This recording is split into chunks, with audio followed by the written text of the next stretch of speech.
dengan mengucapkan Bismillahirrahmanirrahim, pimpinan Pusat Muhammadiyah bidang hukum ingin meminta perhatian dari teman-teman media untuk menyampaikan apa yang urgen dari kami terkait dengan insiden atau peristiwa yang terjadi yang melibatkan dua unsur, yaitu unsur oknum kepolisian atau jajarannya dan juga dari Front Pembela Islam yang terjadi beberapa hari yang lalu atau tepatnya di Cikampek belum lama ini.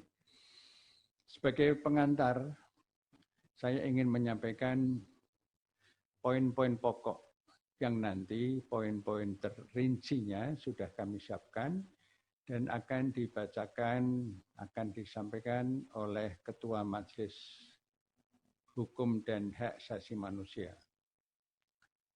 Teman-teman wartawan dan partisipan yang dirahmati Allah, pertama-tama pimpinan Pusat Muhammadiyah tentu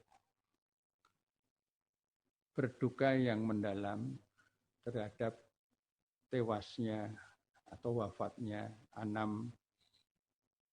anggota Front Pembela Islam. Mudah-mudahan arwahnya diterima di sisi Allah Subhanahu wa taala dan keluarganya diberi kesabaran dan ketabahan. Kemudian selain itu, pimpinan Pusat Muhammadiyah bidang hukum dan HAM menyampaikan pandangannya sebagai berikut. Sebagai salah satu elemen masyarakat sipil atau yang sering saya sebut civil society organization, Muhammadiyah tentu sejak awal berdirinya sampai sekarang itu selalu mengikuti perkembangan-perkembangan yang terdapat dalam relasi hubungan antara negara dengan masyarakat. Itu semata-mata sebagai tanggung jawab moralitas keagamaan dan sekaligus moralitas kebangsaan yang integratif, yang itu menjadi ciri dari gerakan Muhammadiyah. Pandangan yang integratif itu membuat kami tidak bisa bersikap pasif atau bersikap mendiamkan sekiranya di masyarakat, di lembaga negara kita, lembaga pemerintahan kita terjadi sesuatu yang menurut standar kelayakan kepatutan perlu diberi catatan-catatan yang semuanya itu berstandar pada norma agama dan norma kebangsaan tadi. Peristiwa yang terjadi adalah merupakan bentuk dari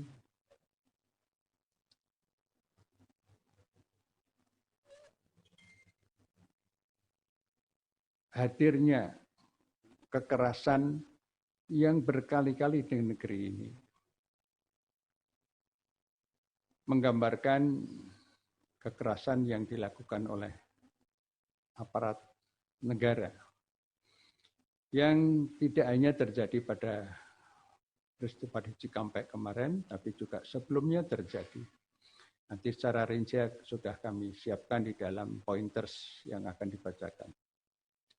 Yang jelas peristiwa itu menggambarkan bahwa negeri ini semakin terancam dengan potensi-potensi keretakan yang itu tidak ada pihak yang diuntungkan sama sekali. Semua pihak pasti dirugikan dengan situasi sekarang ini. Oleh karena itulah maka kami memandang peristiwa itu sebagai peristiwa yang menjadi perhatian kita semuanya. Tentu pertama-tama pimpinan Pusat Muhammadiyah bukan saja menyesalkan, mengutuk terjadinya kekerasan tersebut. Apalagi jika itu dilakukan oleh aparat yang punya kuasa. Demikian pun juga apabila jika itu dilakukan oleh pihak-pihak lain. Oleh karena itulah maka terhadap peristiwa ini kami menghimbau, memberikan rasa keprihatinan untuk bagaimana peristiwa ini menjadi bahan koreksi yang fundamental, koreksi total untuk kesekian kalinya, terutama bagi negara. Negara yang fungsinya melindungi rakyat, karena rakyat yang berdaulat, dan itu ditegaskan di dalam bab 1 pasal 1 ayat 2 Undang-Undang Dasar 1945 kita itu. Apalah artinya rakyat berdaulat jika keselamatan jiwanya, keamanannya tidak terjamin. Pimpinan pusat selama ini juga melakukan fungsi advokasi terhadap pelanggaran-pelanggaran hukum dan hak asasi manusia yang dilakukan oleh aparat. Sejumlah peristiwa yang kami advokasi selama ini atau yang kami amati selama ini menggambarkan bahwa negara masih sering hadir dalam bentuk kekerasan. Itu yang kita sayangkan. Bukankah negara itu fungsi utamanya melindungi rakyat, dan negara merupakan organisasi tertinggi yang pengelolanya, pengemban amanahnya itu diamanati lewat pemilu 5 tahun sekali, dan itu sesungguhnya merupakan kepercayaan kepada negara, pada aparat negara, termasuk aparat pemerintah. Oleh karena itu, diminta dengan sangat peristiwa ini menjadi pelajaran untuk kesekian kalinya, jangan sampai kemudian terulang atau diulang lagi. Tentu kepada aparat kepolisian kita minta dan kita tuntut untuk menunjukkan kejujuran profesionalitasnya. Dan kepada Presiden selaku Panglima tertinggi TNI dan Polri, juga kami mendesak terhadap peristiwa ini bukan saja diambil sikap yang minimalis atau formalistik, tetapi dibentuk satu tim, yaitu tim independen yang terdiri dari sejumlah pihak. Ada lembaga negara misalnya Komnas HAM, ada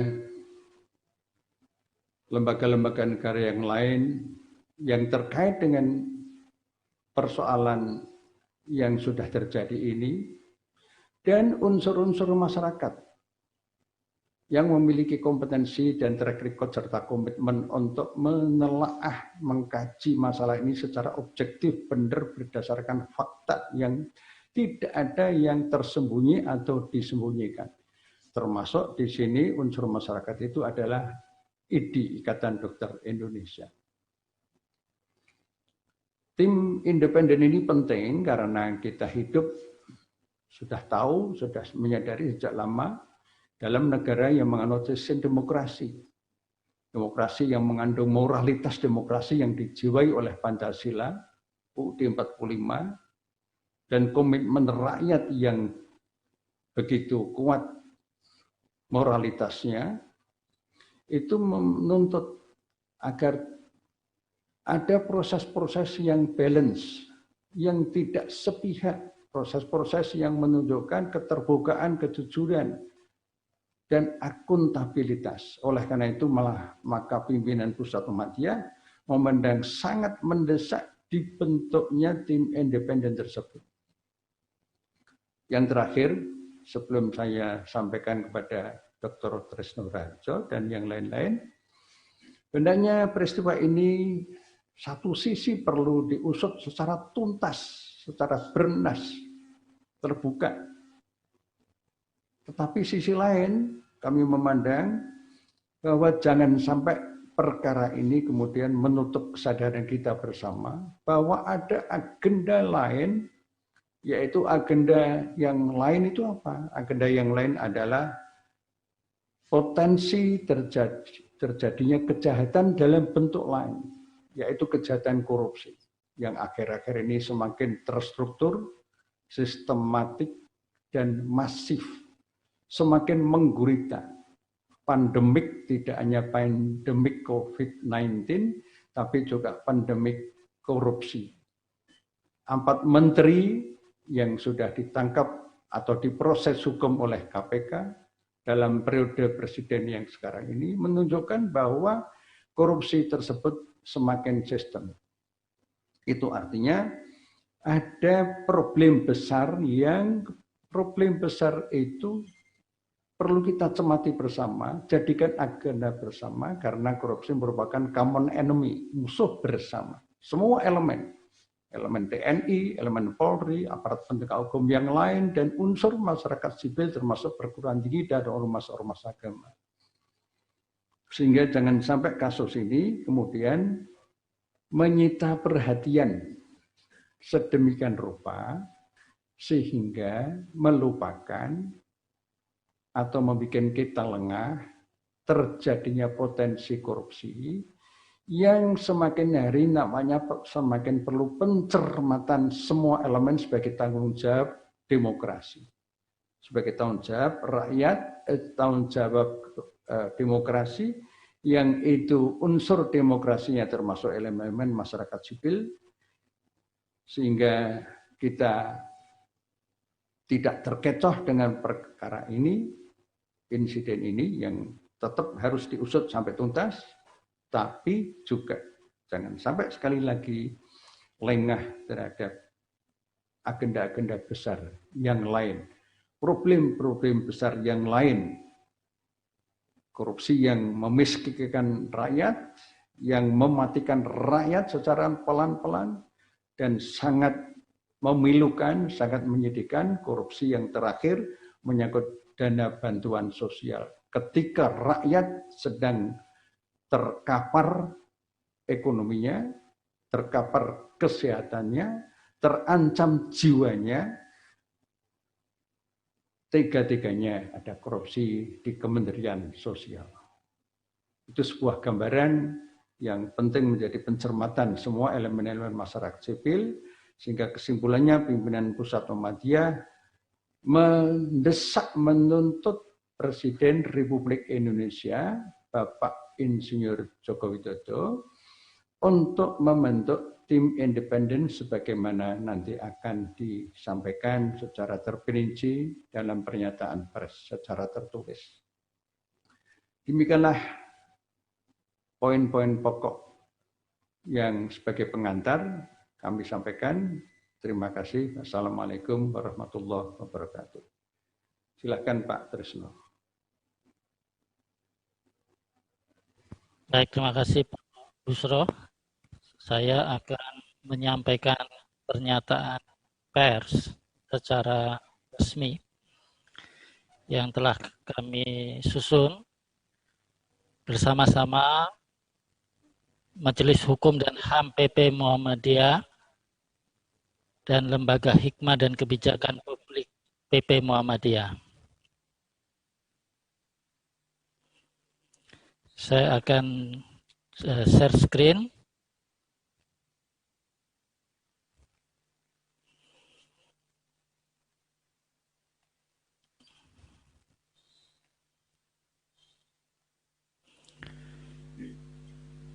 Pernyataan pers pimpinan Pusat Muhammadiyah bidang hukum dan HAM dan kebijakan publik 8 Desember 2020.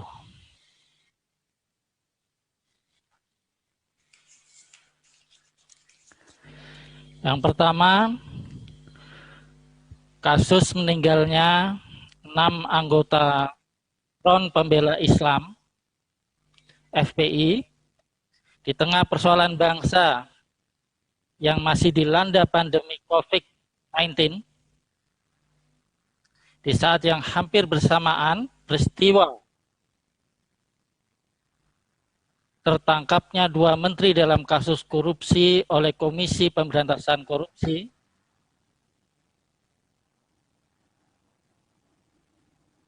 serta penyelesaian peraturan pelaksana Undang-Undang Cipta Kerja yang masih berjalan dan berpotensi koruptif apabila tidak disusun dengan benar. Juga akan dilaksanakannya pemilihan umum kepala daerah secara serentak di beberapa wilayah di Indonesia yang pelaksanaannya terasa pincang di sana-sini terkait protokol kesehatan. Menjadikan catatan penegakan hukum di negara ini terasa kelam, karenanya saat ini perlu disikapi secara sungguh-sungguh oleh para pengemban kepentingan, khususnya para penegak hukum, guna menjaga pola penanganan perkara yang menghindari khususnya penggunaan kekerasan senjata api yang hanya sebagai upaya terakhir secara terukur sesuai SOP dan tepat sasaran sebagaimana hukum yang berlaku.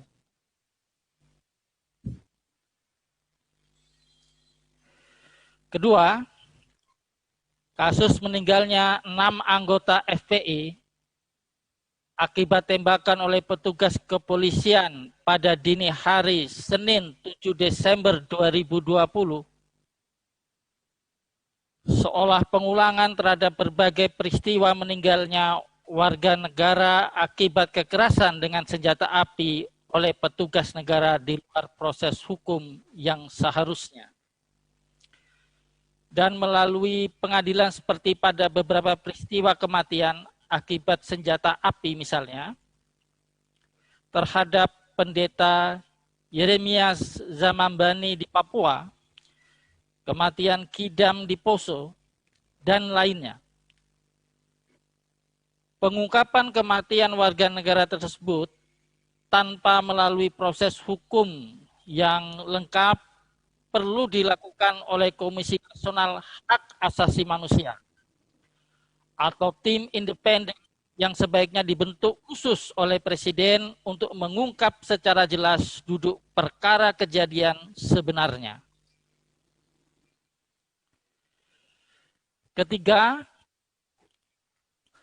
pembentukan tim independen seyogyanya diberikan mandat untuk menguak semua peristiwa di Indonesia dengan melakukan investigasi dan pengungkapan seluruh penggunaan kekerasan dengan senjata api oleh aparat penegak hukum, polisi, dan atau Tentara Nasional Indonesia di luar tugas selain perang. Dan bukan hanya untuk kasus meninggalnya 6 anggota FPI itu saja, sehingga dapat menjadi evaluasi terhadap kepatutan penggunaan senjata api oleh petugas keamanan terhadap warga negara di luar ketentuan hukum yang berlaku. Tim independen diharapkan beranggotakan unsur lembaga negara seperti Komnas HAM, Lembaga Perlindungan Saksi dan Korban, unsur masyarakat, unsur profesi, dalam hal ini Ikatan Dokter Indonesia.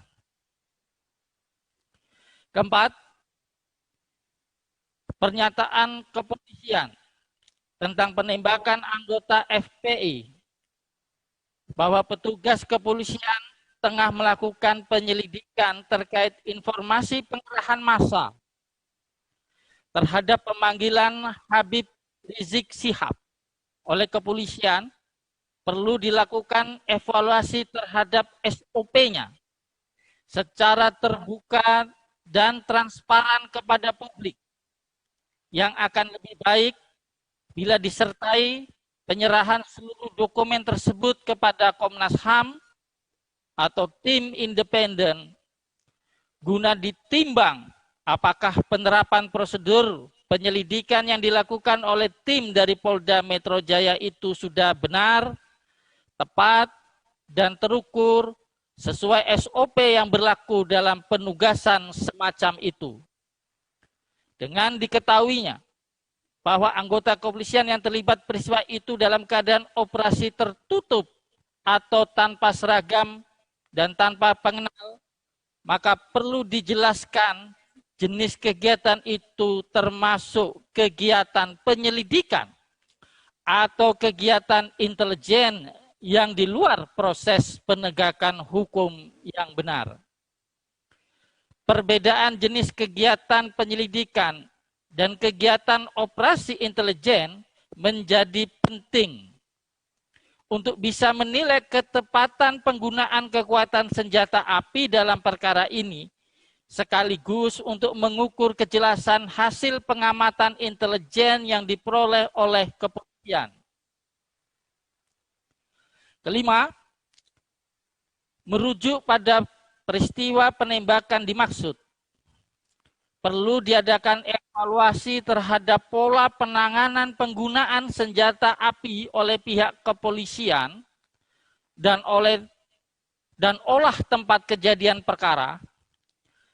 Sangat disayangkan, seolah tidak terdapat upaya-upaya sesuai dengan ketentuan yang berlaku terkait pengolahan dan pengamanan TKP. Apabila peristiwa terjadi kemarin karena polisi sedang melaksanakan penyelidikan, seharusnya mengikuti prosedur dalam penyelidikan, dan bila mendapatkan hambatan, apabila hambatan tersebut merupakan bentuk kekerasan, maka penyelidik melaporkan kejadian tersebut dan sesuai prosedur melakukan pengamanan TKP, sehingga peristiwa tersebut menjadi langkah awal pembuktian adanya tindak pidana penyerangan terhadap petugas kepolisian yang sedang melaksanakan tugas. Peristiwa ini telah mengabaikan prinsip penanganan perkara, sehingga diperlukan pemeriksaan terhadap 6 petugas kepolisian yang melakukan penyelidikan beserta atasan yang bertanggung jawab. Pemeriksaan terhadap petugas kepolisian tersebut menjadi jelas maksud dari adanya penyerangan dan hambatan yang dibenarkan oleh hukum untuk mencegah serangan tersebut, termasuk bila perlu melakukan bela diri. Penjelasan Kapolda Metro Jaya melalui media atas peristiwa itu menunjukkan sikap defensif dan sepihak dari kepolisian yang mirip dan merupakan pengulangan terhadap berbagai peristiwa penembakan oleh pihak kepolisian terhadap pelaku yang dituduh sebagai pelaku tindak pidana di masa lalu. Keenam, penetapan TKP dan barang bukti serta pemeriksaan saksi-saksi segera dilakukan oleh kepolisian yang berbeda divisi atau diambil alih oleh Mabes Polri, dalam hal ini Bareskrim Polri. Apabila penggunaan kekerasan dengan senjata api dilakukan di luar prosedur yang telah ditetapkan, maka pertanggungjawaban hukum harus dilakukan tidak hanya secara etik, tetapi juga secara hukum pidana untuk disidangkan di pengadilan secara terbuka. 7. Fakta adanya 6 anggota FPI yang meninggal akibat peristiwa ini. Demi hukum, perlu dilakukan otopsi dan olah TKP oleh tim forensik independen untuk mendapatkan keterangan ilmiah sebab kematian, waktu kematian, dan arah peluru atau benda yang menyebabkan kematian. Kedelapan, menyayangkan keterlibatan Pangdam Jaya dalam proses penjelasan peristiwa kematian 6 anggota FPI oleh pihak kepolisian. Hal ini menguatkan dugaan TNI turut diperankan dalam penanganan penyidikan tindak kejahatan, yang berarti TNI telah keluar dari fungsi dan tugas utama TNI. 9. Kami berharap masyarakat mendapat seluruh informasi sebagai perwujudan hak keterbukaan informasi terhadap segala proses yang dilakukan pihak kepolisian dalam menangani perkara ini, dan tim yang telah bekerja dari Komnas HAM, begitu pula bila dibentuk tim independen oleh Presiden. 10. Kami berharap masyarakat tetap tenang dan tidak terprovokasi oleh upaya apapun guna menjaga ketertiban dan keamanan bersama sambil menanti langkah-langkah yang pasti dari semua yang berkepentingan dengan penegakan hukum. Yogyakarta, 8 Desember 2020, Pimpinan Pusat Bidang Hukum dan HAM dan Kebijakan Publik, Dr. Busro Mukodas SH.M.Hum, Ketua Majelis Hukum dan HAM PP Muhammadiyah, Dr. Trisno Rarjo SH.M.Hum, Ketua Lembaga Hikmah dan Kebijakan Publik PP Muhammadiyah, Dr. Yono Rekso Projo. Demikian siaran pers ini kami sampaikan kepada seluruh media untuk dapat menjadi hal yang bisa diperhatikan. Selanjutnya kami persilahkan apabila ada hal yang perlu ditanggapi oleh media yang hadir di kesempatan kali ini.